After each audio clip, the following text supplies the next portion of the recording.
Good. Yes, we can. Thank you. Just making sure.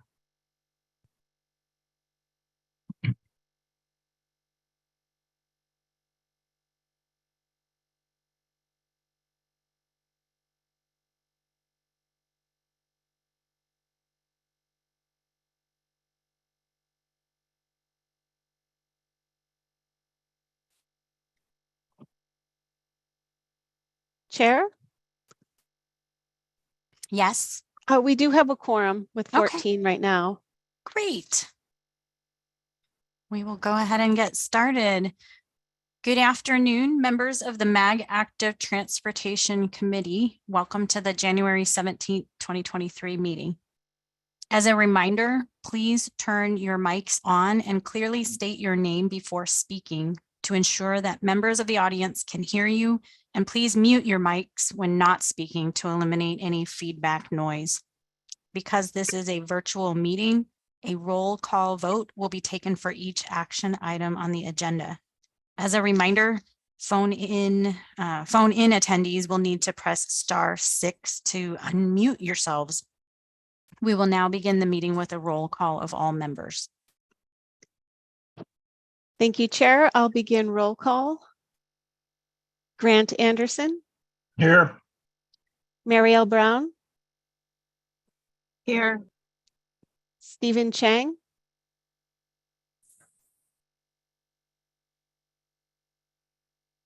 I'll come back. Susan Conclu. Here.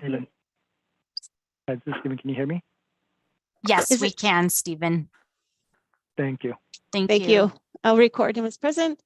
Nancy Jackson, for a proxy for. Sorry. That's okay. A proxy for Jason Crampton. Stephen Esther. I'm here. Thank you. Allison Felice.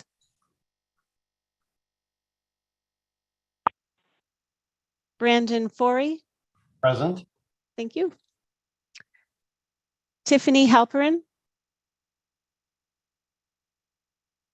Tara Harmon. Jason Harris.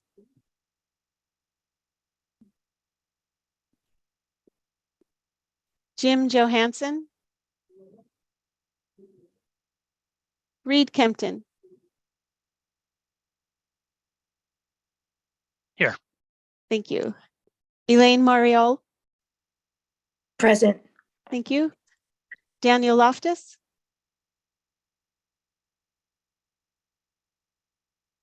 Jose Macias. Present. Thank you. Christine McMurdy.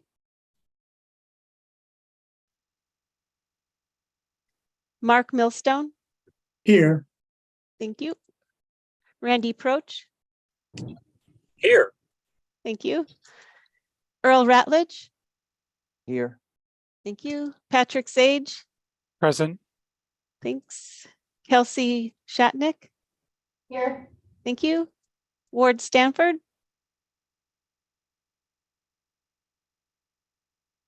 Garrett Topham. Here. Thank you. Justin Weldy.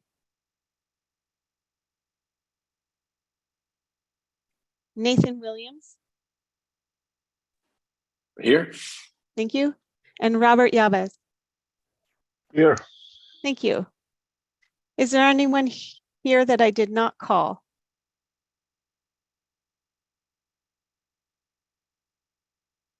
Okay. Thank you, Chair. Thank you. Next is a call to the audience. An opportunity for public comment on the agenda was provided ahead of this meeting. Kay, have we received any public comments today? Chair, we have not received any comments. Okay, thank you. Moving on to item 3, transportation staff report. Kay Bork, Transportation Planning Project Manager, will provide a report to the Active Transportation Committee. Thank you, Chair. I just have 2 short items. One is Valley Metro sent a reminder that April is Valley Bike Month, And I will be forwarding an email from Suzanne Day to the Active Transportation Committee probably after the meeting. She's requesting some information and has promotional materials that she's willing to share with all member agencies. If you haven't already, please contact Kara to pick up your bike maps. I'm not sure who is left to pick them up, but just as a reminder to please go ahead and contact her, and we can set up a time to meet you here at the MAG office. And that is my staff report. Thank you. Item number 4, we have one item on the consent agenda. Item 4A, approval of the October 18, 2022 meeting minutes. Do we have any changes, or is there a motion to approve consent item 4A? Anderson, I so move. I second, Robert Yabas. Thank you. Thank you, Grant Anderson, with your motion, and Robert Yabez with a second. Kay will do a roll call vote, so please indicate how you vote. Thank you, Chair. I'll do roll call. Grant Anderson, Aye. Marielle Brown, Aye. Stephen Chang, Aye. thank you. Susan Conklu, Aye. Nancy Jackson, Aye. thank you. Stephen Esther. Aye. Brandon Forey, Aye. Reed Kempton, Aye. Elaine Mariol, Abstain. I wasn't an official member at that point. thank you. Daniel Loftus. Sorry. Jose Macias, Yay. Mark Millstone, Aye. Randy Proch, Aye. Patrick Sage, Aye. Kelsey Shatnick, Aye. thank you. Garrett Topham, Aye. thank you. Nathan Williams, Aye. thank you. And Robert Yabez. Aye. And is anyone present who I did not call? Justin Weldy with the Town of Fountain Hills. Aye. Thank you. Chair, the motion passes. Thank you. Item number 5 on the agenda will be presented by Kara Nasser, Transportation Planner.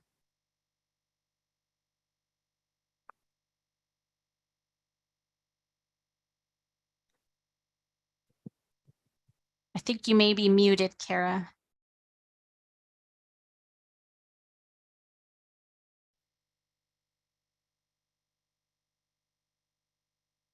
See if you can get it adjusted.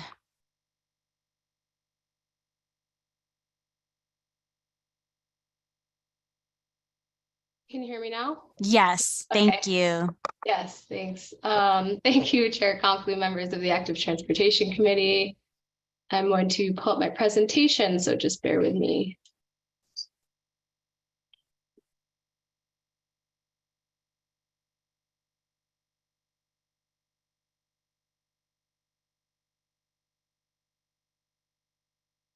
Okay, so this is item 5, 2022 Active Transportation Interactive Comment Map Report. I just wanted to provide some background first. So this was originally developed to collect feedback on walking and biking infrastructure in our region for the MAG Active Transportation Plan. Many of you were involved in that process, so you're familiar with it.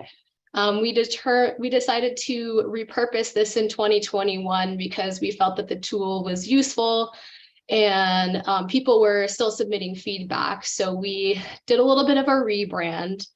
And now we still invite the public to leave comments on existing active transportation infrastructure and feedback on things like safety, connectivity, maintenance, and ADA accessibility. So we're going to be preparing an annual report as we did last year, each year documenting that feedback that we receive per calendar year.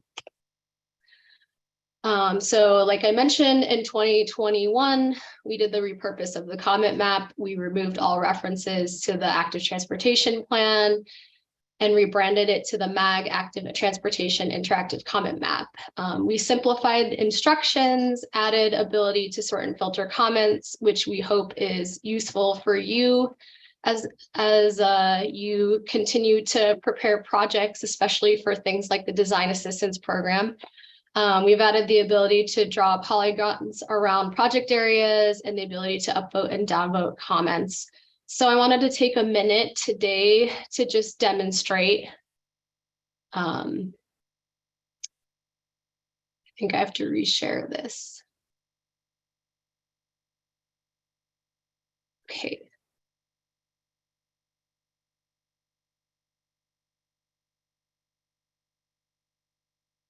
Okay, so this is what the map looks like. Whoops.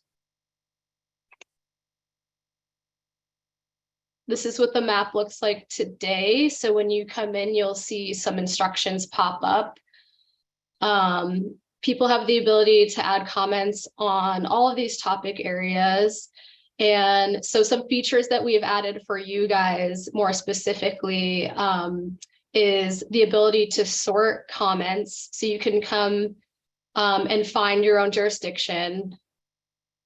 And you can also select a frame of dates if you are looking for a specific time frame for a project. We've also added the ability, like I said, to draw polygons. So if you have a specific project area that you want to capture, you can come in and draw that area and it will pull all the comments. And you have the ability over here to export those comments into Excel. And if you just want something specific, such as ADA comments, you can deselect them and select the specific comments that you'd like. We also added the ability to comment about the whole region because we felt there might be some general comments that people want to submit, and we want to make sure that we're able to capture those if they're not tied to a specific point. And then you'll see here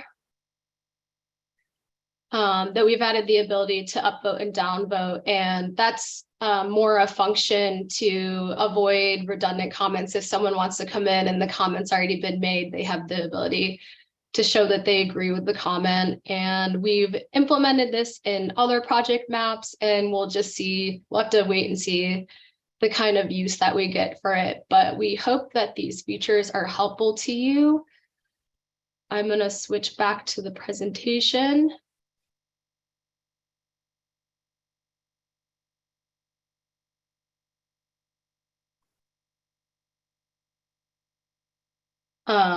Feel free to reach out if you have any questions as you're going through this map. But again, we'll continue to prepare this report for you all. So for this past year, we received 52 comments. The top themes were bicycle infrastructure, connectivity, and mid-block crossings.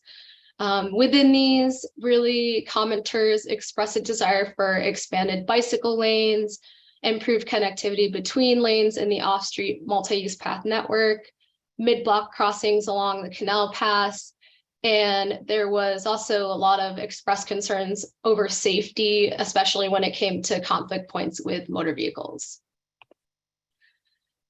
So our next steps, we hope to develop promotional material for this rebranded map. We'd like to get the word out and maybe see some more use with it. So we're asking for your partnership there in promoting the use of the map. And we hope that the comments collected here will be useful to you as you continue to identify and find ways to support your future active transportation design assistance projects. This item is on your agenda for information and discussion today. I'm happy to answer any questions at this point. Thank you, Kara. Are there any comments or questions from any members? I have one. Robert Yabas, Tempe. Okay.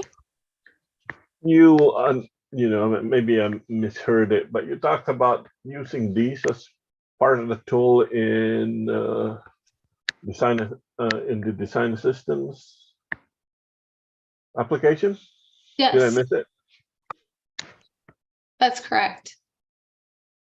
How do we do that? Sorry. So I'm about to also present on that item, of course, for your consideration. But if you have a specific project area or a corridor that you want to pull comments for, you will be able to go into the comment map and pull those comments and see if there's some places identified, because the public is on the ground, so they may be able to identify some issues that kind of help lend themselves to, if you're already thinking about a project or you're looking for project ideas.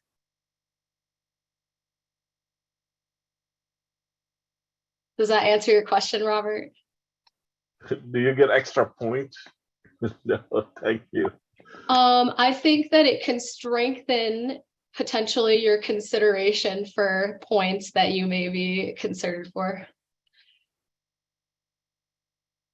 I'm good. Thank you. Yeah.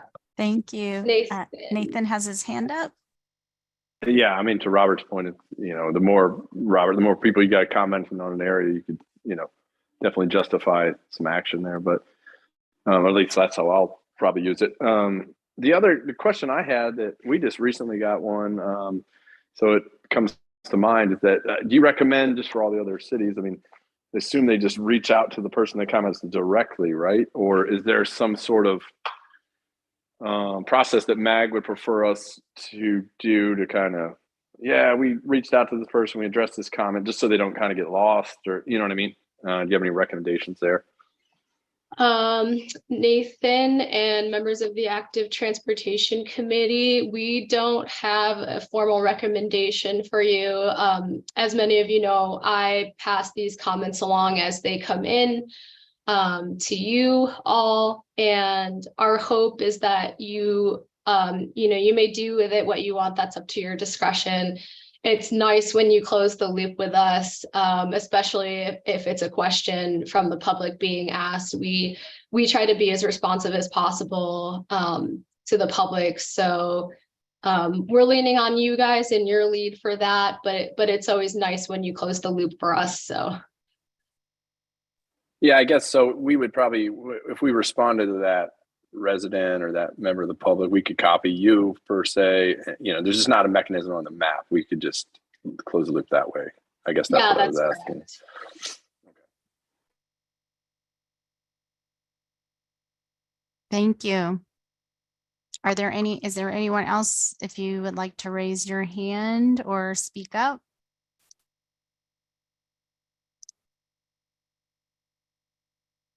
Karen, this is Christine. Can you hear me? Yes. Okay. Curious, how often is this map going to be updated? And I'm sorry if you covered that and I missed it. I joined late.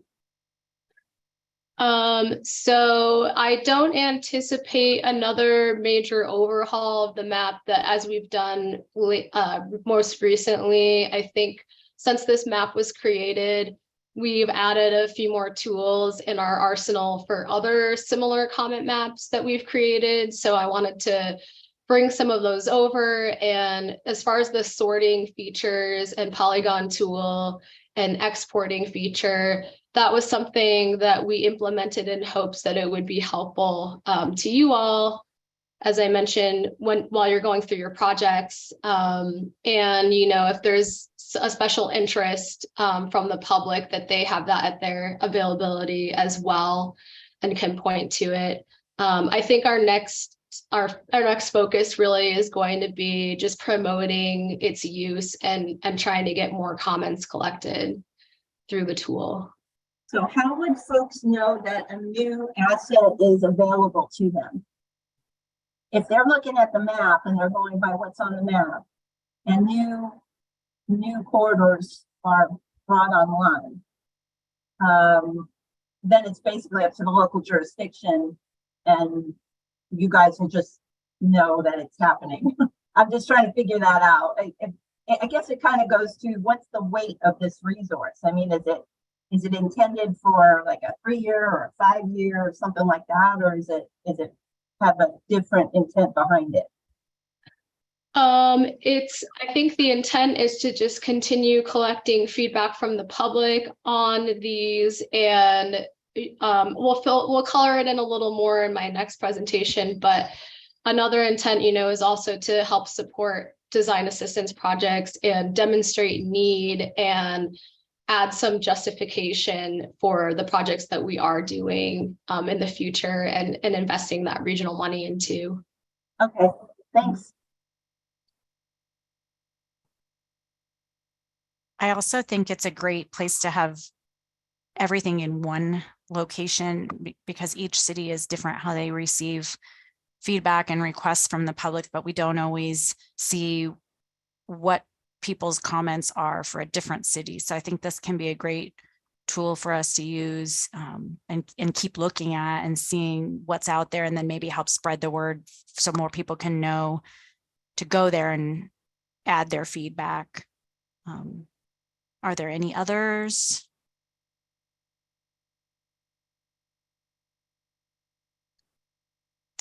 Looks like we don't have any other questions or comments. Otherwise, please speak up soon. And we will move on to item number 5. This item will be, oh, excuse me, I'm on the wrong page of my script. See why I'm not a news person? I would be terrible at it. Item number 6 on the agenda will be presented by Kay Bork, Transportation Planning Project Manager, and Kara Nasser, Transportation Planner. Thank you. Thank you, Chair and members of the Active Transportation Committee. For this next agenda item, staff will be presenting proposed modifications to the scoring element of the Design Assistance Program Call for Projects. And we realize this is our first introduction to you on this topic. And although we've put it on the agenda for possible action, we are really interested today in getting your feedback and direction. And we'll likely bring this back to you for action in February.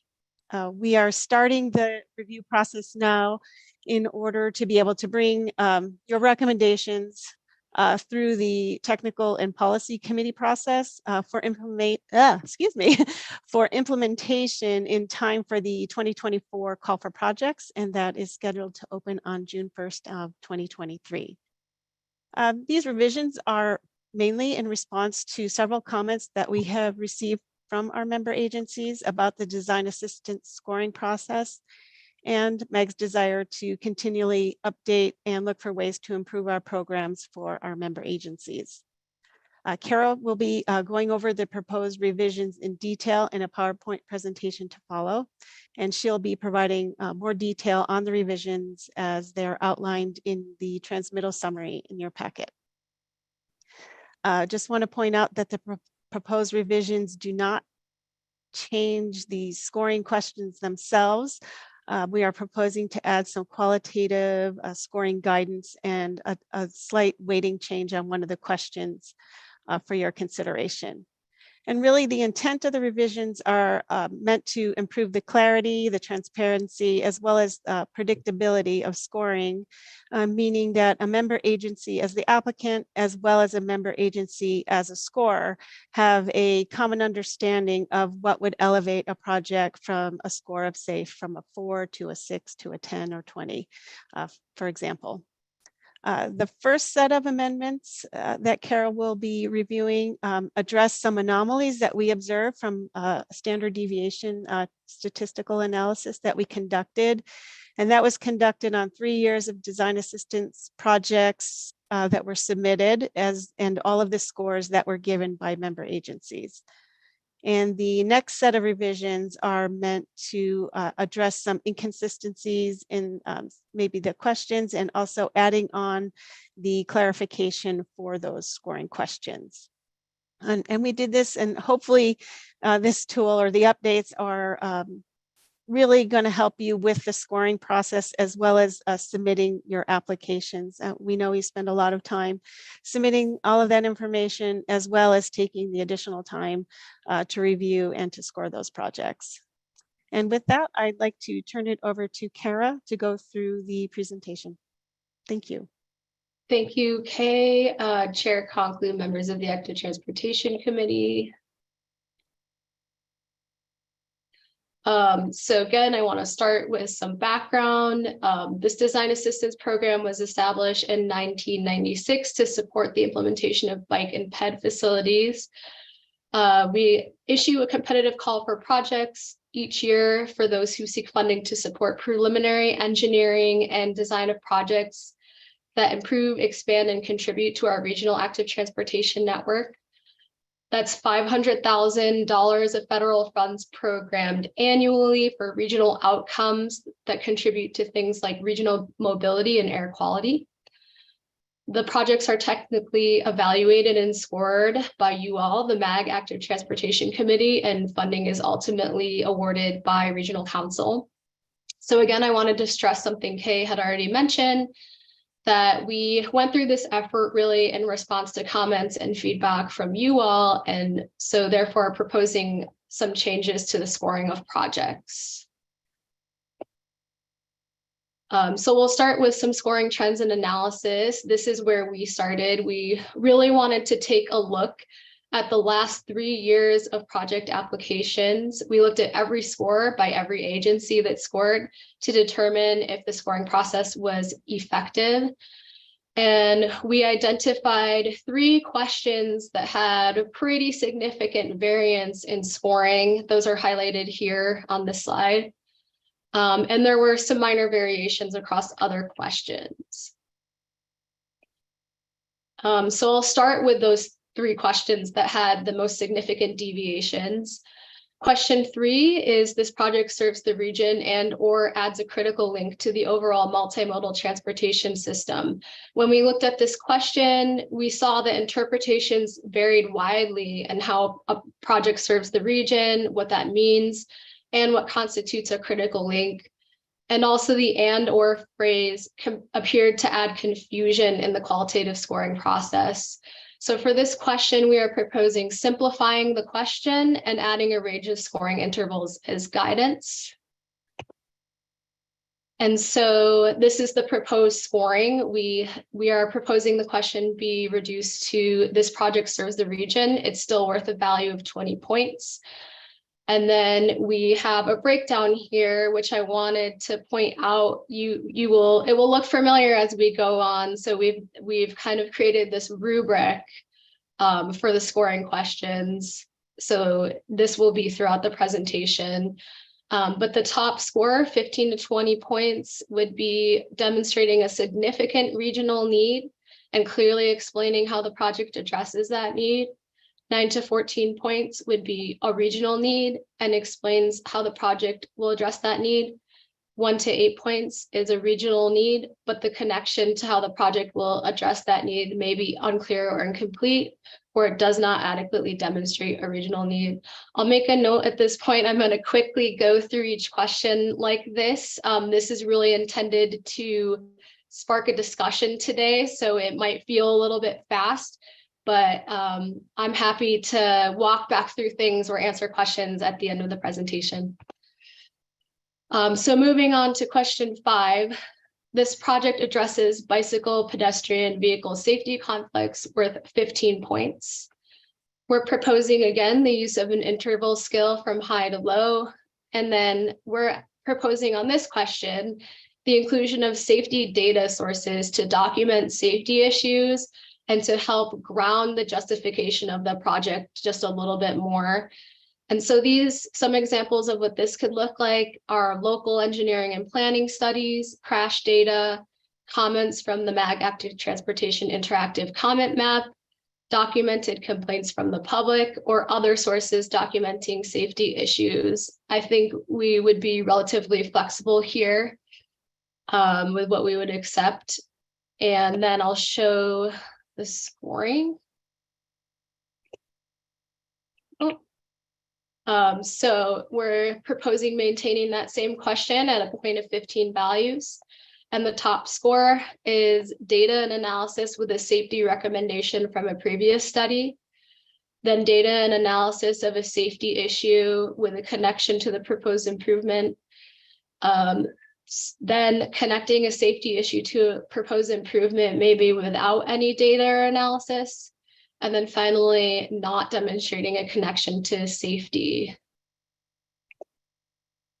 So question 6, which is the last question that we identified as significant deviation.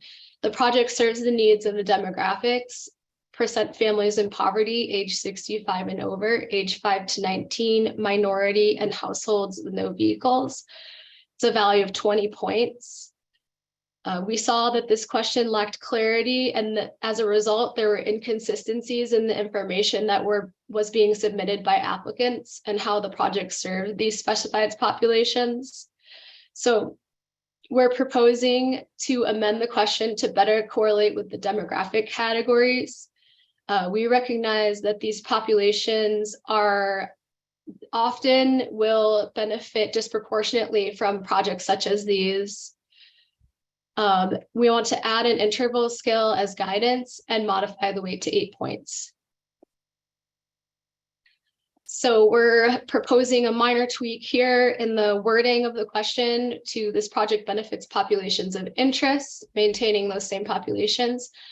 And then you'll see here the modified point value of 8 points. So the top tier or top score is identifying those populations and clearly explaining how those populations will be served, then generally explaining how the populations will be served, and then the connection to how the project will address those populations is unclear and incomplete, or it does not demonstrate how the project will benefit those populations of interest.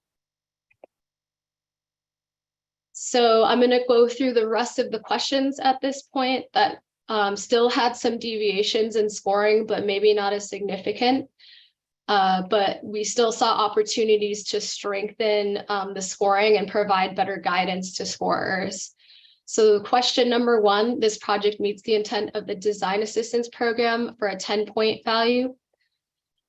The intent of the design assistance program is widely open to interpretation. And so we were getting some variance here as well. So we're proposing to add an interval scale based on the MAG Active Transportation Plan guiding principles.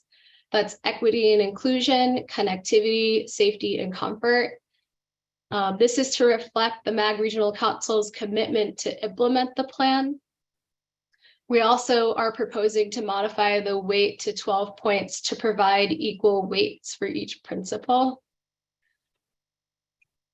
So I'm going to go through each of those very quickly, but you'll see here that to get to that 12-point value that each question is being proposed, each principle is being proposed a point value of 3 points. So for connectivity, we're looking to enhance connectivity across the system and between modes.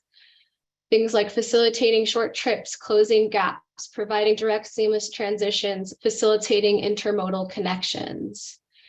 For safety, we want to increase safety for our active transportation users by minimizing conflicts, providing safe and convenient crossings, reducing vehicle speeds at conflict points, delineating space for active transportation users, and providing consistent design. For comfort, we want to increase the number of high comfort networks across the region by separating modes, creating intuitive facilities, providing thermal comfort, supporting social space. For equity, inclusion, we want to enhance options, access, and benefits to underserved populations by focusing on enhancing travel options and access, incorporating universal access principles and design, and providing more opportunities for people, particularly those populations experiencing inequitable health outcomes, to integrate activity into their daily lives. So here's the proposed scoring. Again, we're proposing this question be a 12-point value split equally between all of those principles. And the scoring would be meets all of the principles, meets many, meets a few, or does not meet. And we saw this as a way to really ground what the intent that we're driving towards is with this program. And for a lot of the projects that you've been submitting in the past, we see these principles already reflected. So we just want to formalize a way to capture those benefits and keep the projects scored more consistently.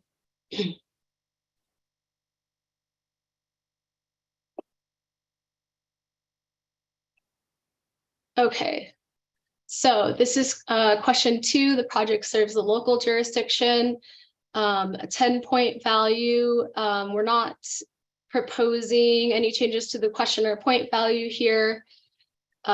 Much like the regional question, we broke it out by a significant local need with a clear explanation, a local need with an explanation, demonstrating a local need, but maybe the explanation is unclear and incomplete, or it does not adequately demonstrate a local need. Question 5, this project improves access to transit, a 5-point value. Here we broke it out into it's a direct connection or enhances access directly to transit, approximate connection to transit, or it does not demonstrate connection or enhance access to transit. Question 7, this project helps to achieve existing plans and has been included in adopted regional or local plans, a 10-point value.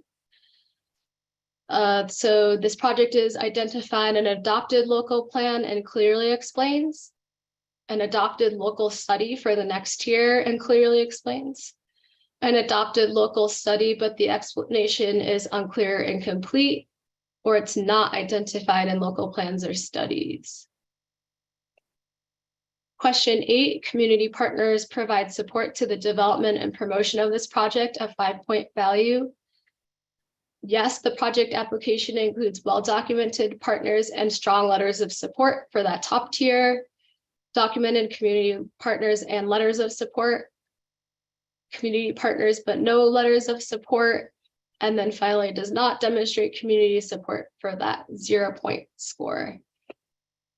Question 9, this project scope and estimated budget are feasible. So we broke it out in the top tier. They are feasible. The middle tier is there might be some concern. And then the bottom tier is they are not feasible. This, and finally, question 10, this project is in the active transportation plan. It's a 10-point value. And as in the past, we're maintaining that automatic score. So yes, it completes a segment of a regional conduit or tier 1 or tier 2 complete corridor as described and identified in the MAG active transportation plan, or it does not. So here I have a matrix for a quick comparison for the existing scoring questions on the left and the proposed scoring questions on the right. I just wanted to draw your attention to the fact that we're only proposing some minor wording modifications for the scoring questions for 3 of them, for 1, 3, and 6. And then 2 score changes, which is increasing the max score from 10 points to 12 points for question 1 to keep that even scoring across all principles. And then for reducing the score for question 6 to 8 points. This reduction in score also recognizes that populations of interest are going to vary all across the region in different areas, and that they have different meanings and weights to different localities. So this score reduction can kind of help to balance or reflect that. And so I'll also just point out that the total score goes from 110 points total to a nice even 100 points. So here, the intent of these proposed changes, I just wanted to touch on this. Really here, we're looking to balance your technical insights and discretion with a stronger guidance to help make the scoring more clear and efficient ultimately for you all. We kept hearing feedback, you know, in the past of what makes a 20, what makes a 8, what makes a 5, this kind of stuff. So we're trying to offer here a framework that also allows and offers you the opportunity for flexibility to exercise your discretion, but kind of just giving you, you know, a little bit more of a consistent framework. And ultimately, we want to increase the reliability and predictability of scoring. So we hope to achieve more consistent evaluations, greater predictability of how your project's going to perform, clear direction for you in preparing your applications and in scoring them. We know that this takes a lot of time and it's a huge time investment for many of you. So we're trying to do anything we can here to, you know, make that process a little faster, clearer, easier to understand. So improving that understanding of scoring expectations and increasing the efficiency, providing greater transparency in project scoring, because we've also gotten questions, you know, from some of you of why did my project score like this? So just providing greater transparency and from the outset, you know, an understanding of when your project's going through this process, you might have a better idea in your mind of how it might score. Ultimately, we want to drive better outcomes and maximize the benefits of the design assistance program and this regional money that we're investing, and strengthen our federally required performance-based project evaluation process. So I'll just touch quickly on our proposed schedule. We planned out a couple of meetings because we didn't intend for you to jump to making a decision today. We really wanted to start a conversation here and you know, have you guys be partners with us in this process. We're looking for feedback from you all today. And so in February, you know, anticipate that maybe we can recommend approval to move to the March TRC meeting, to then go to management committee in April and then regional council towards the end of April. And just as a reminder, the design assistant program call for projects opens June 1st.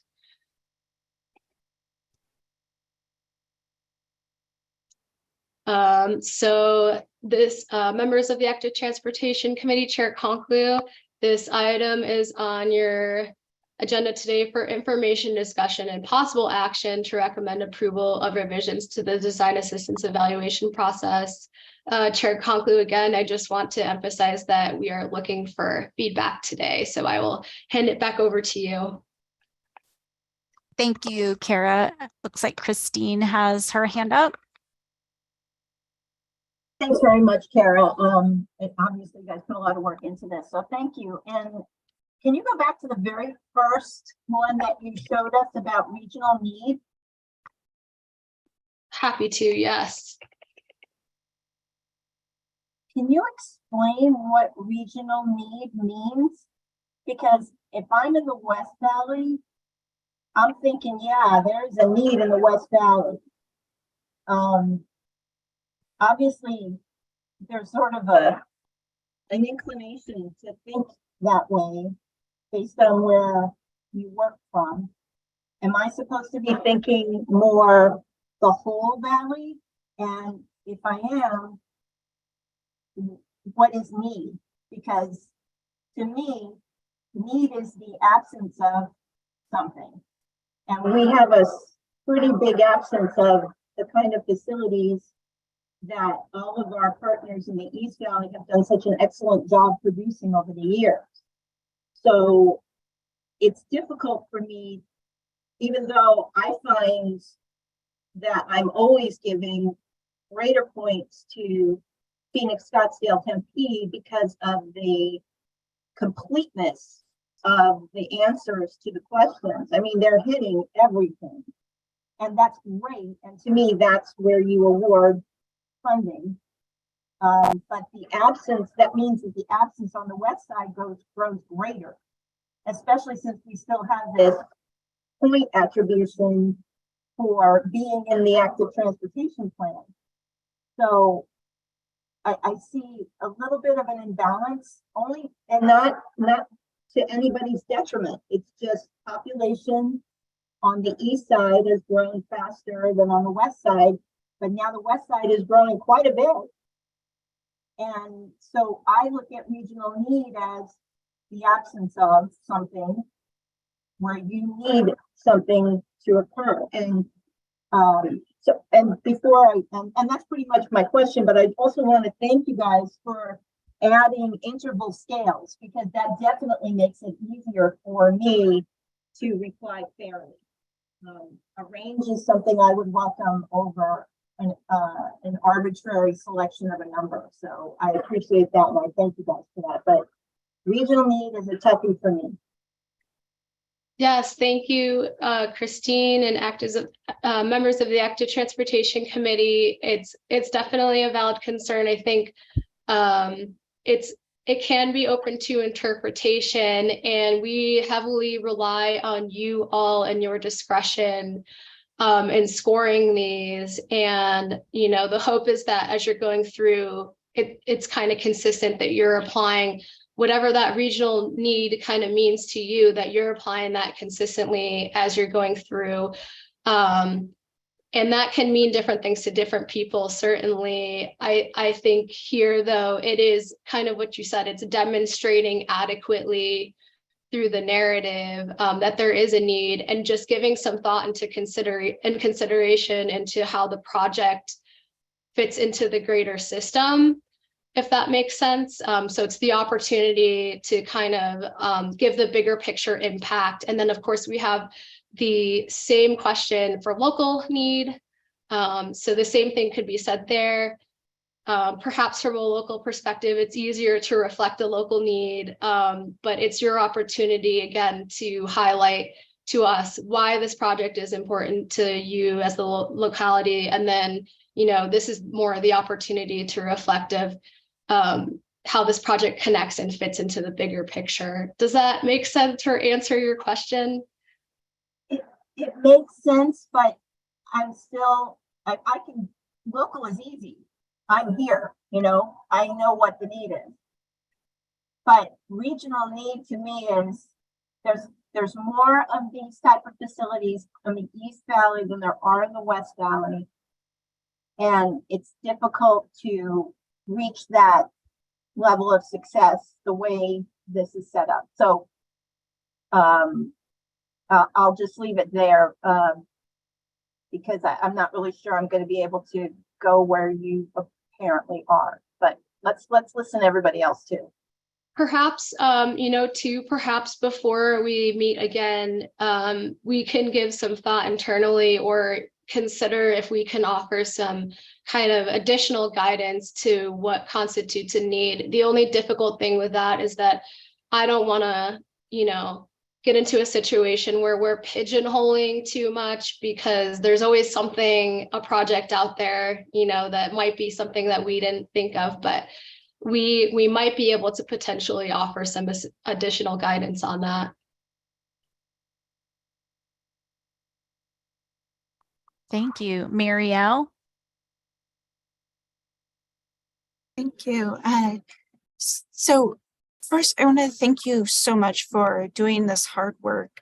This is great. I'm really excited about having the additional guidance on how to score items. I really like the addition of the principles in question 1, but I do have some concerns with how well the addition of those principles match up with the other changes in the other proposed changes. So for the safety question, first, it just creates a situation where it's not double barreled, but you're getting the potential to be scored on safety in 2 different places. And then those 2 different questions are using slightly different definitions of safety. So when you look at the principles, there's really a lot of potential where you're looking at just the overall design and, is there a conflict? I don't want to say in theory, in practice, but it's not necessarily asking about data, where then the other question is really focused on data. And I am concerned with that especially because to receive full scores, you have to have a local study that already recognizes a safety issue. I'm speaking as Phoenix, we have that Vision Zero road safety action plan that systemically looked at all of our most dangerous intersections and segments. But I don't think many other cities in the region have that. Tempe does. And I'm sorry if I'm forgetting another city that's done that kind of systemic analysis, but it does create a situation where only a few cities will be able to say they have that. And this is for a design assistance grant. This is when we're looking for the money to do that study and to really try to start to solve those safety issues. So I would like to see maybe some changes on how we define in the second safety question, how those points are allocated to allow for everyone to have a chance, not just those cities that have already gone through and studied all of their intersections and road segments. And just in general, I think that what you had in explaining these changes made a lot of sense. I was concerned when I saw the agenda that this would, just saying data and analysis would lead some reviewers to say, oh, hey, there's not enough crash data here. But we know that in the bike ped world, that can be some of the hardest data to get because it's systemically underreported. So it looks like you're willing to accept other forms of data and analysis. I think specifying that in the explanations could really help, and maybe removing or changing that requirement for a previous study, because I think that's a really high bar to clear for design assistance. And then for I have a few concerns as well with the equity and inclusion section. So I'm very thrilled that we've included that as part of the design principles, as part of that first question, but it doesn't track that we're saying that's one of the principles, but then taking demographics of interest from 18% of the score previously to 8% of the score. To me, if we're committed to that principle, then we would be keeping it at 18%, or if we want to get down to 100% to 100 points, we would, take evenly from each category instead of saying it's demographics. It's the equity question that has to take reduced points. I understand that there are different demographics throughout the city or throughout the region, but I think when we're thinking about equity, we're really talking about distribution according to people's needs, right? So equality is when you're like, oh, hey, everyone gets the same thing. Equity is when we're really focusing the needs of those who need it the most. And reducing the points for demographics of interest, to me, really is a step maybe towards equality, but it's not a step towards equity of really emphasizing the most marginalized communities who need this infrastructure the most.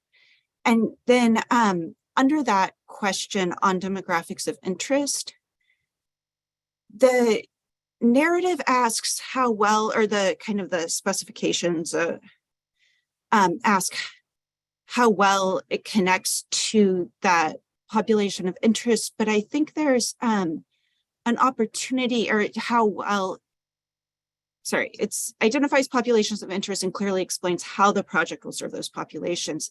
But I think that we're missing a step in saying also evaluating how many people in those populations of interest are we connecting to. Is this, when we're looking at families in poverty, people 65 and over, children, minority households with no vehicles,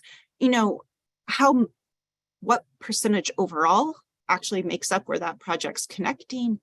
And maybe it's an area that just has overall high needs versus somewhere where it's like, oh, there's one school, but overall, this is not an area that we would typically consider a population of interest, if that makes sense. So there's no scaling there. It's just kind of like, hey, if you can identify one group or one household, then and clearly connect to it. Does that make sense? There's opportunity, I think, to make more or to allow for more points or fewer points, not just based on connectivity, but also, the magnitude of need in the area. Yeah, but Marielle, overall, oh, sorry, go ahead. Oh no, I'm very concerned, and I want to make sure that we're being consistent with that great equity principle that we've already identified in the regional active transportation plan. And back to you, Marielle, Susan. members of the Active Transportation Committee, thank you so much for your thoughtful comments. I just wanted to make a couple comments in response. So I think, for the safety, I hear you about the local study. We definitely want to make sure that we're giving consideration to those that maybe don't have the resources. I think our intent with that was that having a local study already or documented somewhere in a study does show a level of commitment from the locality. So I think that's what we were kind of getting after, but we will revisit and look into specifying on data analysis. We want to definitely be flexible with what we will accept on that. And I also made a note of your comment on the populations of interest, and we will be sure to revisit that. Thank you. All right, thank you, Kara. And And- Chair, if I may add to the demographics question that Marielle had. Okay, go ahead, Kay. And I just wanted to remind the members that when you submit projects for review, the Design Assistance online portal creates that map and it auto-populates the percentages of those demographics. So it'll populate the percent of families in poverty, age 65 and over, et cetera. And we thought we might add an additional percentage that will show how maybe that particular percentage compares to the existing jurisdiction or the MAG planning area. So there's more context. And I think that might address your comment, Marielle, on how many of those percentages are you serving, or does this project serve a greater percentage of, let's say, age 5 through 19 as an example. Does that make sense? Yes, thank you. That does make sense. My one concern is that the way that the scoring criteria is set up, it assigns points just for how clearly you're connecting to those populations of interest. Okay. So I think there's just an opportunity maybe to update the wording there. Yeah. But I would emphasize that overall, I'm very concerned with reducing the points to 8. I think it should stay 20. Or stay 18% of the overall score if we're going to reduce all the points to 100. Okay, thank you. That's a very good point. Thank you. We'll look at that for sure. Thank you. Randy? Susan? Go ahead. Sure. Randy Broach, city of Buckeye. If anyone has some water, I could really use some, but that's another story for another day. Regarding just feedback on this, I was part, and I think Susan, you were with me, seemingly pre-COVID, so that's all blurred to me as far as how long ago that was. I heard a mention of the online portal, and fortunately, you and I, along with a few others, were able to change it from an Excel spreadsheet to an online portal.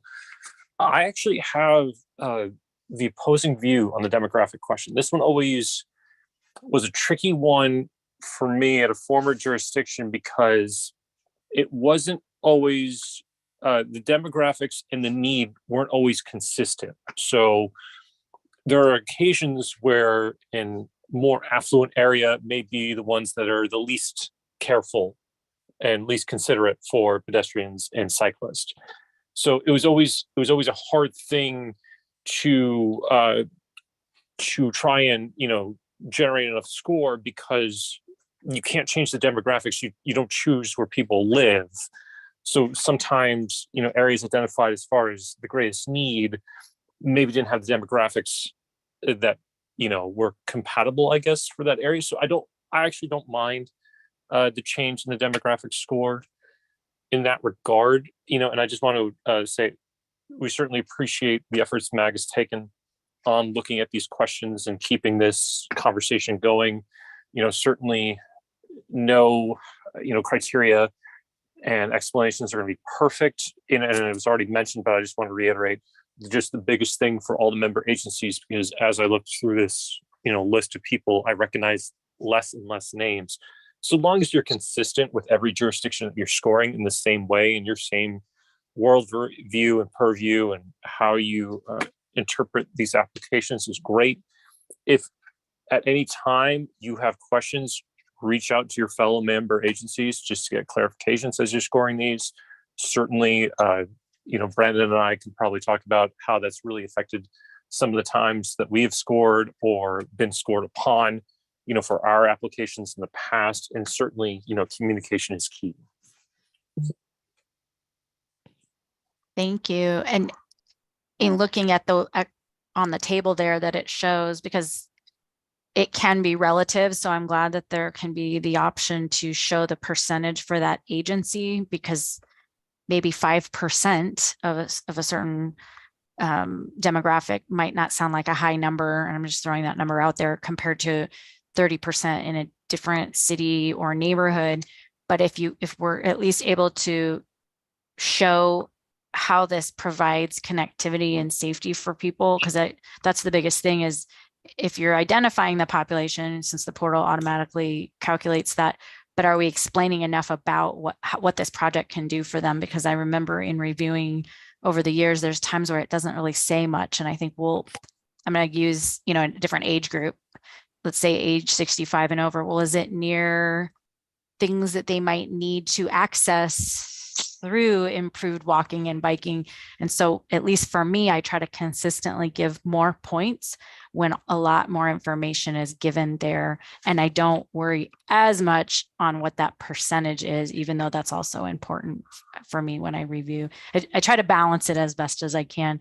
And maybe instead of bringing it down to 8 points, maybe there's a way to, if you're trying to bring things to 100, maybe there's a way to just bump things down a smaller bit instead of so much within one question. Because the one I think of is actually in question 10. I don't like to penalize an agency if they don't have something that was in MAG's active transportation plan. Or my example in Scottsdale is some of the corridors shown in the plan, we already have a upcoming or recent facility that we've put into place. So I won't be able to do anything for that since it's already happened. But I also don't want to give somebody a whole 10-point reduction if they can't help that there's not something in their city that's in that plan. Next, go to Brandon. Thank you, Susan. This is Brandon Forey with the City of Peoria. I also wanted to echo the gratitude to MAG staff for this undertaking. I know there's always that struggle between the big cities and the smaller cities, and density versus the lower density areas. And I don't think there is a solution to it ultimately, but as long as we have a consistent scoring process that each of us is following through this effort, that does go a long way, as Randy had noted. One thing I wanted to say, I think that 0-point option for each of the choices, is that new? I don't think that existed before. And if it is new, I'd like to say thank you finally for putting that in there, because it does give the full range of the points allocated to each of the categories. Can anyone confirm if 0 points is a new option? Brandon and members of the Active Transportation Committee, I'm not sure that it was not an option before. I don't think we've seen it done. Okay. Yeah. Okay. I can't confirm. I can get back to you though. It could be some of the other ranking criteria that had different criteria that didn't have 0 points as an option. So, well, thank you for that. And if it's not new, then I guess never mind. Then you encourage people to use it. Yes, I mean, there are times that 0 points is absolutely appropriate, and I thought, the only option is 1 point. I want to give less, so I do like that if it is new. A couple of comments. The regional need question. I know one of the purposes for these changes was to make the scoring a little more consistent from reviewer to reviewer, but by changing that to regional need, I almost feel like that's making the gap wider, as some of the initial discussion we had when this opened up. What constitutes a regional need? Is it that, you know, there's a major, you know, path connection, you know, there's one choke point, there's one gap in a regional network, or is it the outlying areas where there's just very little infrastructure? So I don't know if it's a make or break, but it almost seems like it does provide more variability in the scores based on personal interpretation. I know we've got a long-standing trend to favor projects that connect long distances, but maybe Reed can jump in and add to this a little bit. I think that's primarily a relic from the history of a lot of these ped bike projects as being more recreational oriented as opposed to transportation oriented. And over the years, we've had more and more emphasis that this is for transportation, not recreation. But still, this emphasis on connecting these massive facilities is still in there. And I don't think that's really how people who need to walk are getting from their house to a store or a school or you name their destination. That's not really how they're getting there by and large through these well-established corridors. And I really have to take some time to read the full ranking, compare them side by side. So I am grateful for the extra time so we can reconvene in February to potentially take action. A couple more points, and I'm sorry for my rambling, but transit's always been a bit of a bug because let's face it, there's not a lot of transit in some of the outlying communities, and they just miss out on those points, period. So I don't know if there's any opportunity to combine transit with any other mode of transportation, maybe even micro mobility. I don't know. What can a small town or city do if it doesn't have transit to still meet the intent without it directly being transit? I don't know if there are other options or not, but I know this has always been a difficult one for those agencies. And a last general point, I have been told before that I spend way too much time on my scoring to make sure I'm following the criteria that's provided by MAG. If you follow the criteria, it's a great help and it's helpful in getting consistent scores. But again, I've also heard that what I do is not what the majority of people do. That's been a general statement that, you know, score your project high, score others that you don't want low. It's more like a game. I don't know if anyone on this call or in this meeting has ever done this, but is there any check or balance in place to prevent the scoring from being used in that way, to just favor certain projects and penalize other projects? Is there actually justification for what your score is, and it needs to be backed up with the guidance that's provided by MAG, or are our scores accepted just as is, and they are what they are, and we can choose to use the scoring as reference, but at the end of the day, we really don't have to. I guess that's just a general question, if there is any kind of check on that, the scoring from each agency. Brandon and members of the Active Transportation Committee, we as MAG staff do not check the scores that you guys submit. That's entirely up to your discretion. We have this past round just checked to make sure that projects align, you know, with our regional principles and criteria, but we do not disqualify or check scores that are submitted by you. So just to continue to that, then, there is certainly a lot of opportunity for abuse in scoring. And again, as individuals, we don't see how the other, I don't think we typically see how the other jurisdictions score projects. And I don't know if I want to open up a suggestion that we should, but I don't know, maybe it should be open, maybe it should be transparent. Because again, it has been suggested to me that me following the criteria isn't necessarily the norm or as prevalent as I believe it to be in my pure heart, thinking that everyone is following this guidance exactly as intended. Brandon and members of the Active Transportation Committee, certainly thank you so much for your thoughts. I think an intent of this effort, it's a first step towards more transparency, and we can certainly consider and continue conversations with the committee if having a more transparent process or, you know, sharing scoring is something that you guys want to think about doing in the future. We're open and looking to your direction on that. So. Thank you. Reed, did you have additional comments or follow up to Brandon's regional question? Both, but I know Okay. Robert's hand was up first. Okay, well, we'll go ahead with Robert and then you after that. Hi, yeah, this is Robert.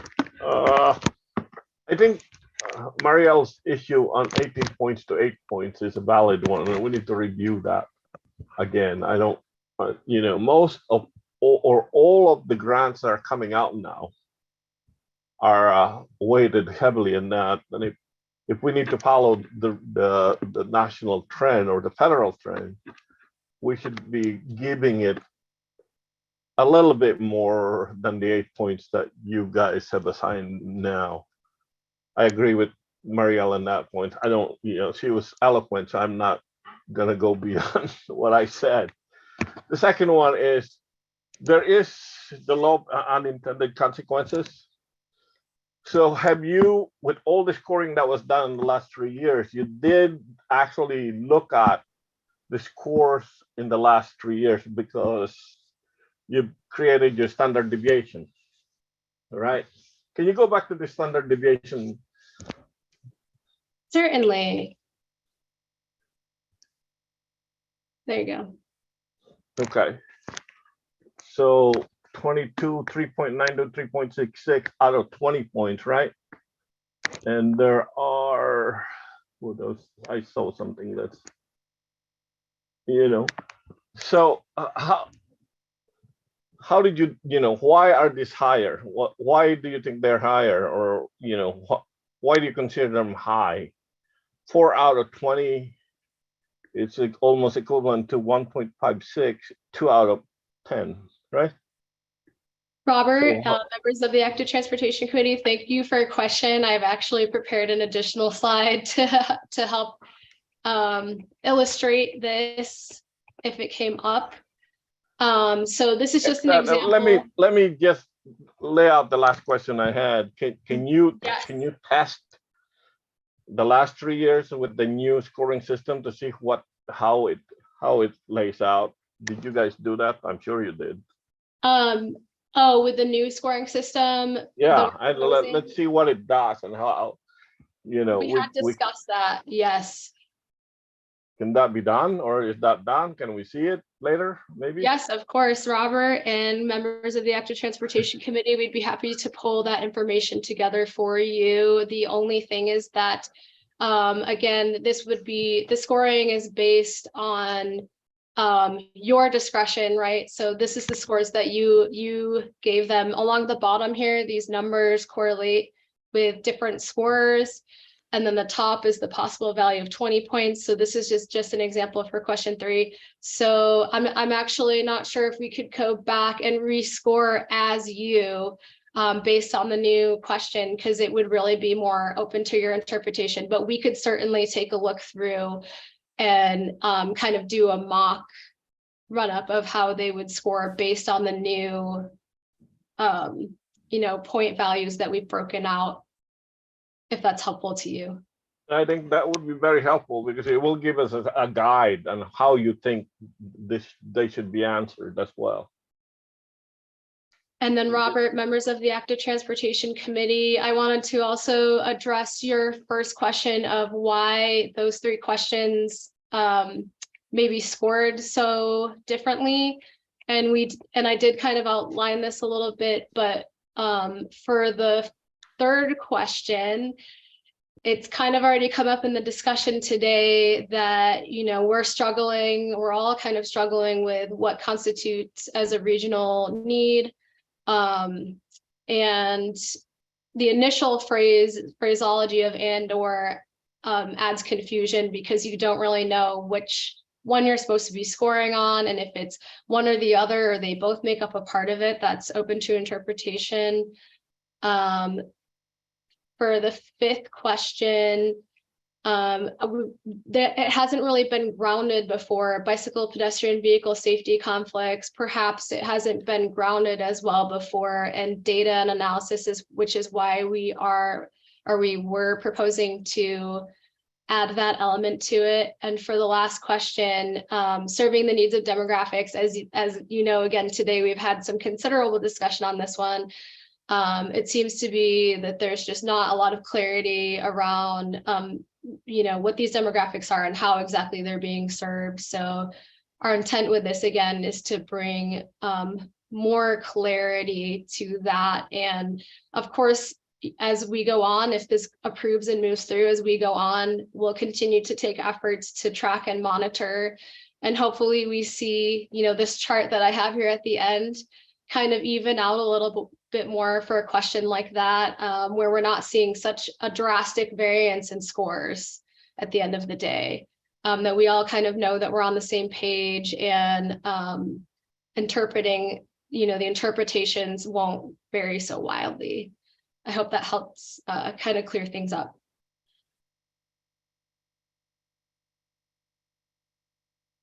Thank you. Reed? Thank you. Oh, sorry, Robert. Go ahead. All right, Reed is next. Yeah, regional used to mean connecting cities and communities together. And McDOT got a lot of projects funded that were paved shoulders from, say, McDowell Mountain Road that connected Rio Verde with Fountain Hills, the Beltline going around South Mountain, Bush Highway, Usury Pass roads that connected the Saguaro Lake, the parks with Mesa. So that's what we used regional to mean before. Oak Street, we wanted to make sure that there were bridges over the freeways and the canals. Oak Street goes all the way across the valley. Well, not all the way, but Phoenix and Scottsdale. And if you just do a little jog to Encano around the Grand Avenue, then you can continue quite a ways to the west. But right now, the way the scoring system is, those 10 points for the final score, the county is probably never going to get another project funded because those projects don't rank as well as we didn't have a scoring system. Each city brought forth their best, what they felt their best project was, and we found a way to get most of those projects funded. But we don't use the peanut butter method anymore. We have a very sophisticated scoring system. And you know, at this point, I'm looking at it going, you know, none of my projects have transit. None of my projects are in those tier 1 and tier 2 corridors. So I certainly understand where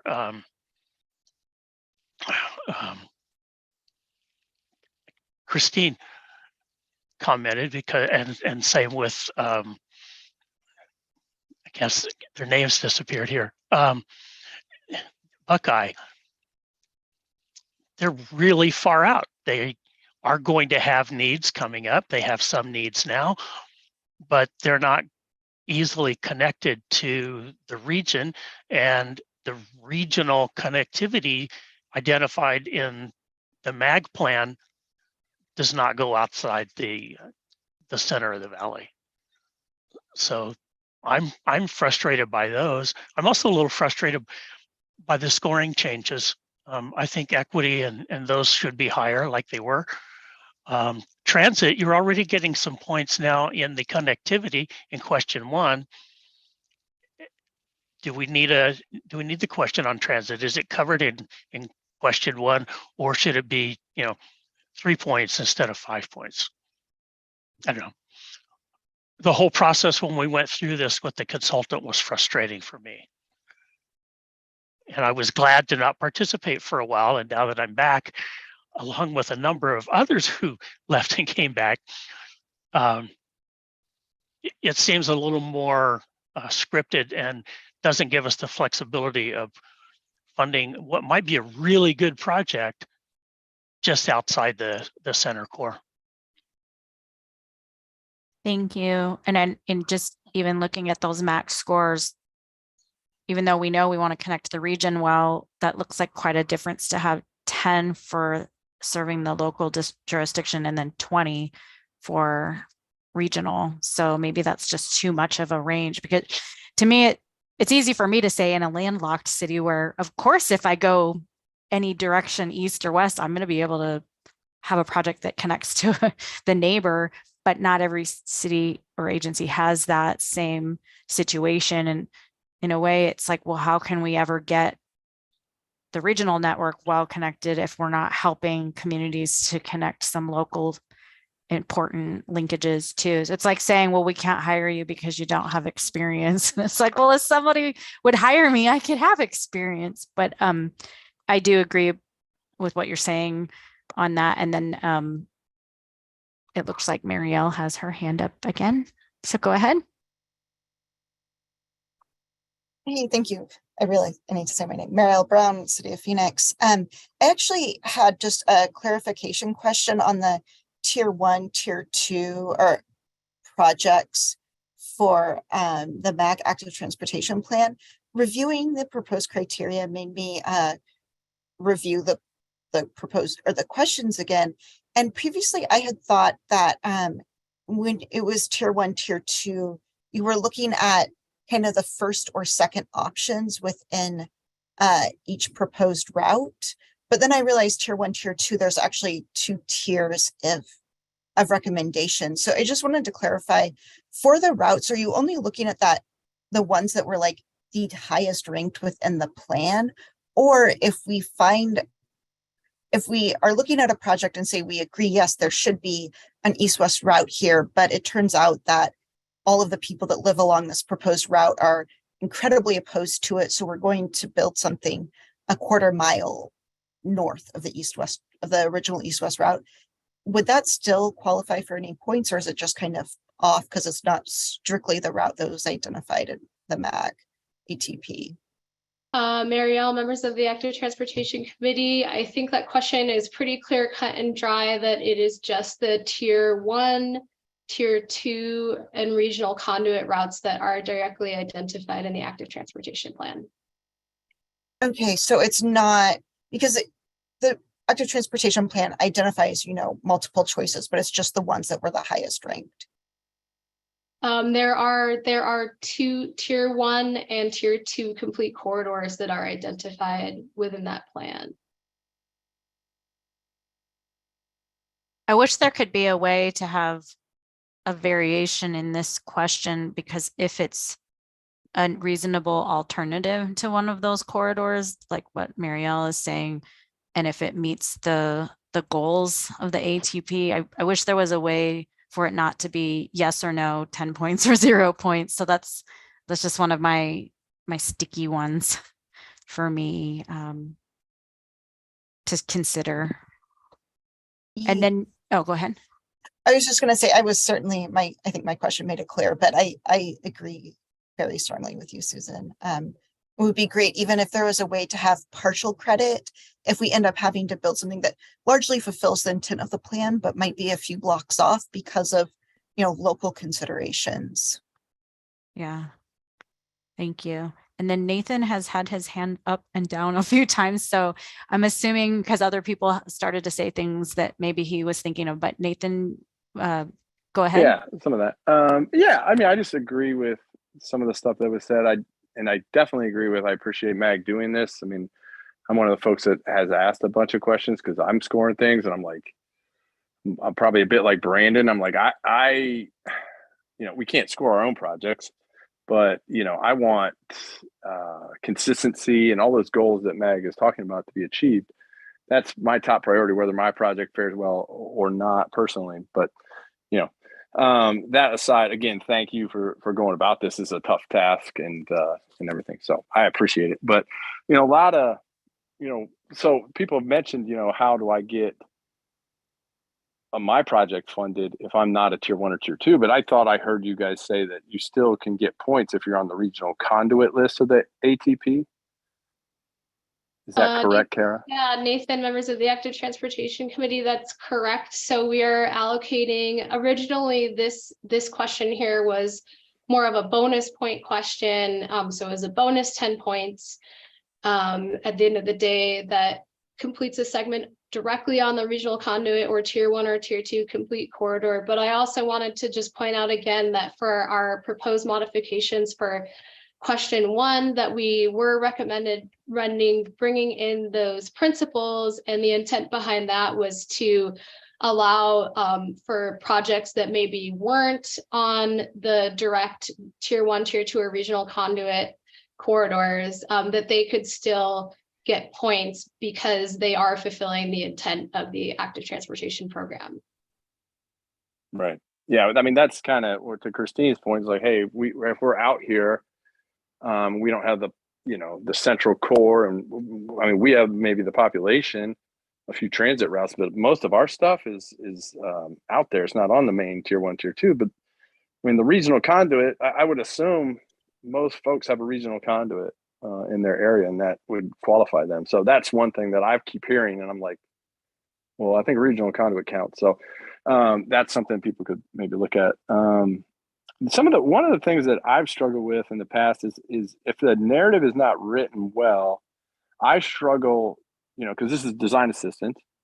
I struggle to understand if they're actually going for design assistance or like a construction project, to be quite honest. So is there a checks and balance, and making sure that this is only a DA, or because if MAG is only seeing what I see, sometimes I'm a bit confused as to ensure that this is just design assistance. Is there any mechanism for that?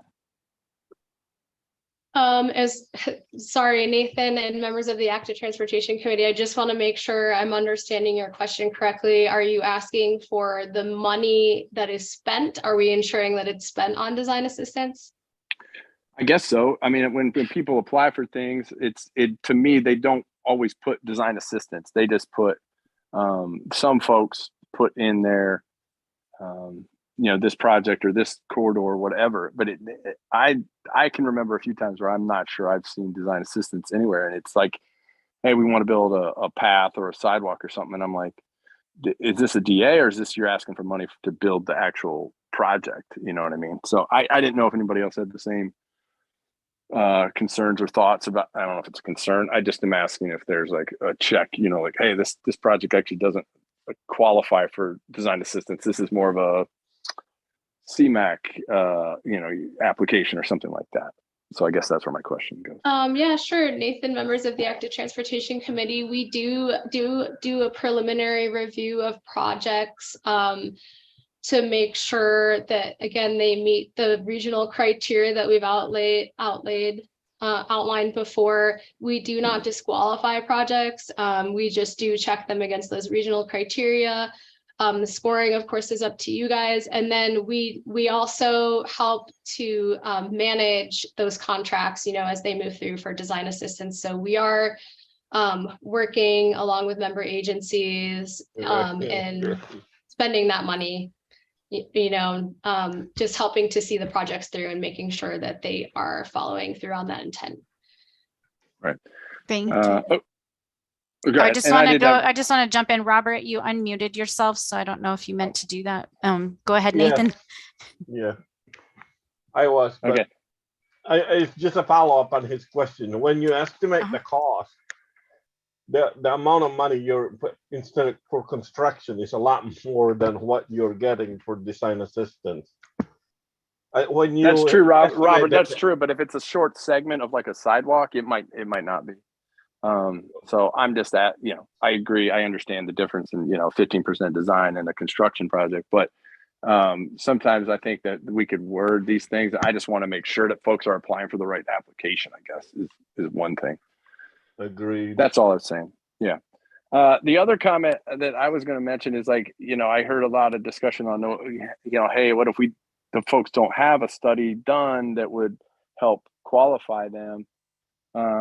And I agree. And most people don't have a Vision Zero like Phoenix and whatnot, but a lot of us do a lot of local studies here with our traffic engineering or other departments that would justify. So I'm okay, just my 2 cents. I'm okay with, having a local study as part of the criteria, because I think it is a good qualifier that this is an area of need, and it's a kind of something that the city has been working on and studying and is aware of. So I think it's a kind of a good way of breaking down really good projects versus, maybe some that really haven't been looked into as well. So I think that's a fine thing to include moving forward. But the other thought on points, there's a lot of good discussion, and I'm not quite sure where I come out on some of them, but one thing that I've noticed is that 5 points for cost is, somebody came in with a really expensive project, I guess that's fine, but there's no way to kind of penalize that. If we're only getting 500,000, somebody comes in with, say, a $200,000 project. I mean, even if you gave them 0, to Brandon's point, that really wouldn't be, out of 5, that wouldn't be much of a deterrent, I guess. And in terms of equity across the board, most people getting the most amount of money, I would wonder if that's enough points for something like that. But anyway, that's all I had. Thank you. Christine? This is just really quick on the safety points. Does the safety committee have any kind of information from how they do dangerous intersections and some of the stuff in their purview? Is it possible that if a correlation or if information is readily available through MAG or ADOT to support what you're trying to do in the absence of a safety study, because that is a politically difficult thing to do sometimes based on the makeup of your council.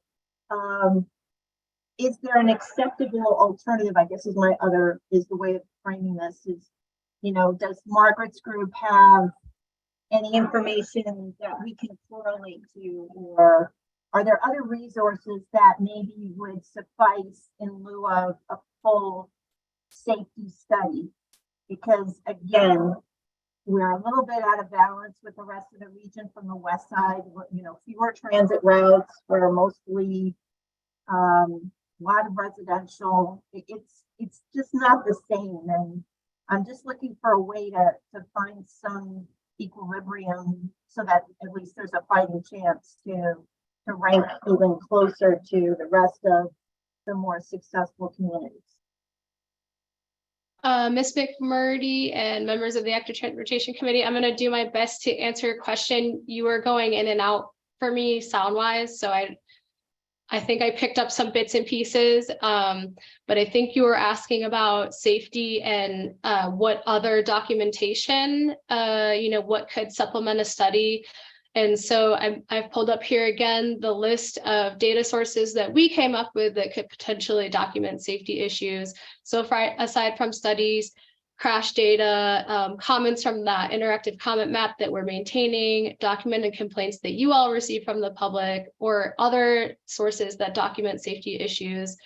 And then again, I think our intent here was that the top tier, we just wanted to root it in a study initially, because we felt that that does show a level of commitment from the local agency, and it doesn't even have to be necessarily a study completely on that specific issue.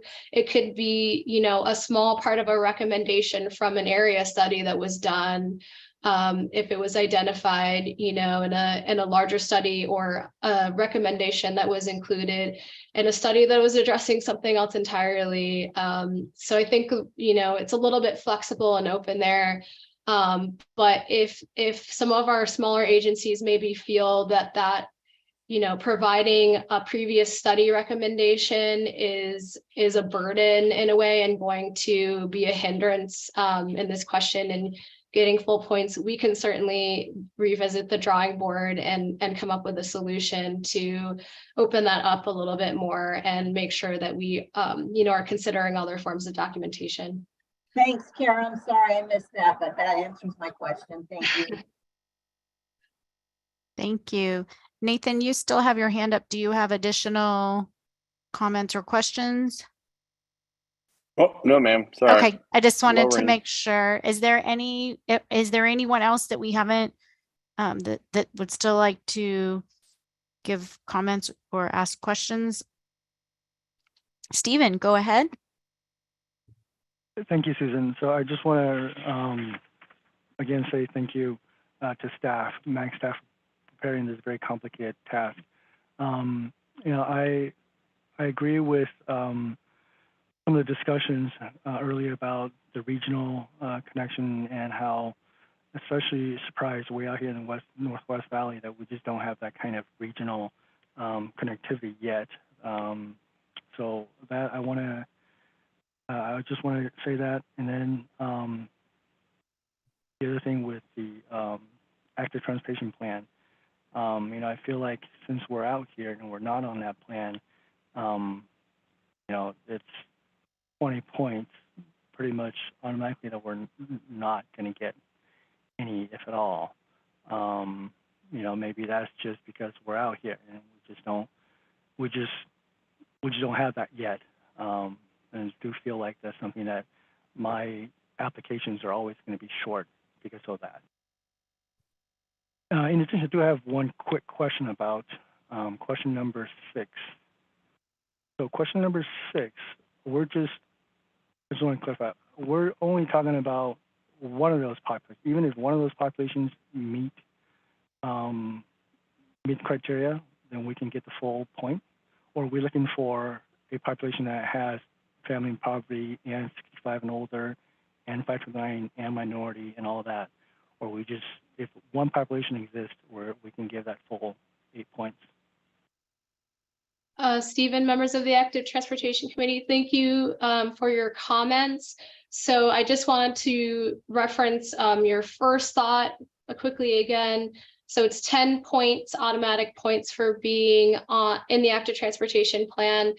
And then again, we're recommending grounding the intent of the Design Assistance Program in the principles from the Active Transportation Plan that were approved by the MAG Regional Council, and bumping that score up to potentially get you 12 points. And we saw that as a way or a space to demonstrate that you're still contributing to the Active Transportation Plan, that you're still meeting those principles, and so that you could still, get 12 points, even if you weren't directly identified in the plan.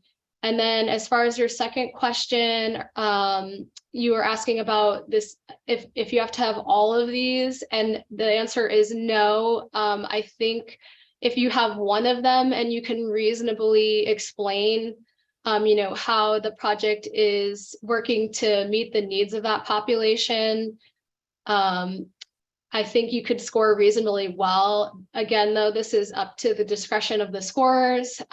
So really it's on them, but I don't think the expectation here is that you would have all of these populations.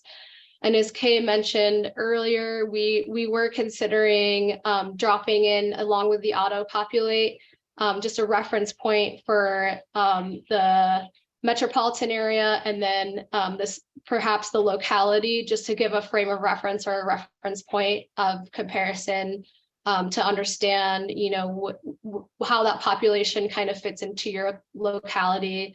But I think really what we're looking for here is something that some other members have reflected, which is, sometimes the explanations that are given in these applications it feels like they're missing something, they're unclear or incomplete. So what we're really looking for here is just that whoever the applicant is has given some thought and consideration to who these populations are that exist in this project area, and that the project is considering ways that it can benefit and serve them.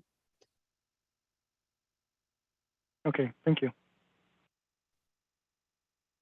Thank you. Thank you for all this detail. And it is a lot. And I'm glad that we're looking at that right now. Because I think it's been a while since anything did change within the applications. And I do remember, as Randy said, I remember the old spreadsheets. So now that I know my way around in the portal, I've come to appreciate it. I wish the map could look different, but we at least have the ability to put attachments with a more detailed map if we really wanted to do that, if I'm remembering correctly. Because sometimes that helps me understand an area better if I'm not just looking at, a basic map, but when I want to see context, I think that's an important piece of these applications. Are there any others for this item? I did want to ask if there's a way we can get a copy of these slides, just so we have more to look at before we prepare for next month's item. Chair is all Thompson, helpful. members of the Active Transportation Committee, these slides are on our website for today's meeting, but we will be happy to send them out. I'm sure Kay would be happy to send them out following the meeting as well. Okay, that helps me when it's a separate document. Thank you. All right, then we will move on to item number 7. Are there any requests for future agenda items from the committee?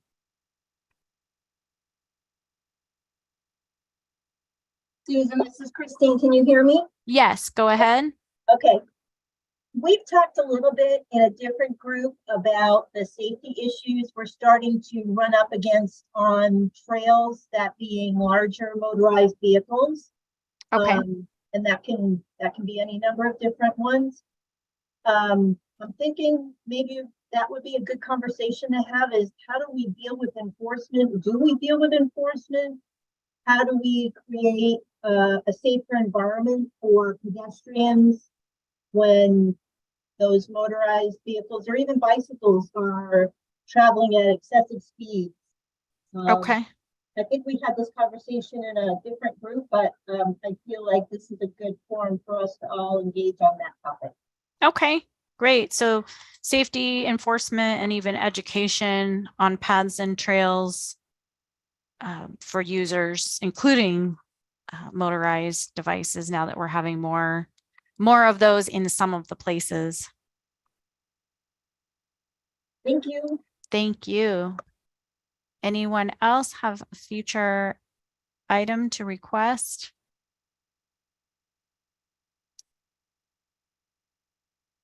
Not seeing any. I do want to remind people we've had a past discussion to add some item on path counters or bike pedestrian counters. So I will put some questions together for Kay to send out to everyone so that we do more of kind of a roundtable like we did in the past for green bike lanes and markings and things. It'll be something like that. But if you have a specific question you want to have us include on that list, that's just to help everyone prepare ahead of that meeting. Please send it to Kay and I so we can make sure we're thinking of everything, because I can say what questions I want to ask, but that may not include things that other agencies want to have in that roundtable. Any others? All right, we'll move on to item number 8. Are there any updates or announcements by committee members? And I have a couple, but I'll wait to see if anyone wants to go first.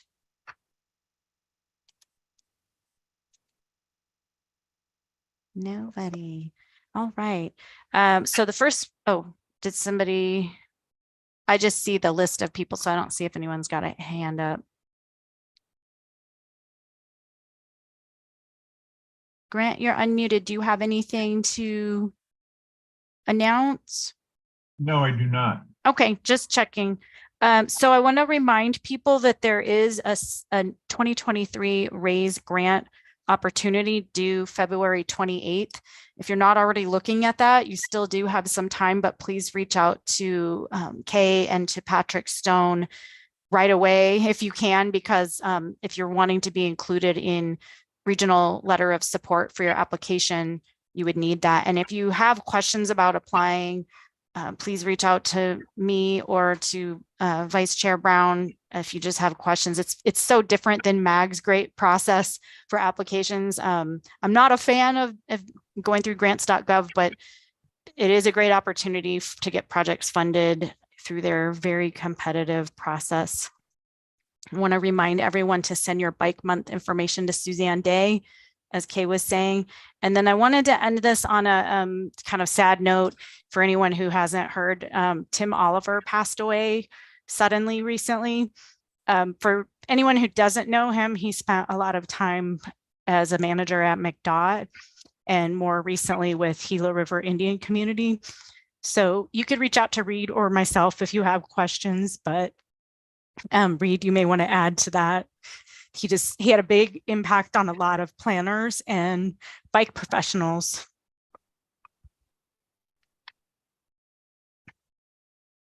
Yeah, Tim hired both Susan and I and a lot of other planners who are now working in other agencies around the valley and around the country.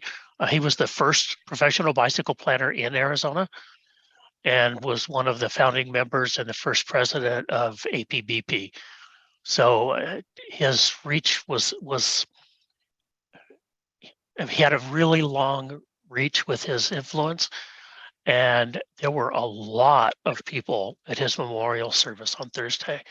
So he was the last person I expected to drop dead, essentially. Considering he used to be a Cat 2 racer for a decade and used to ride 10,000 miles a year.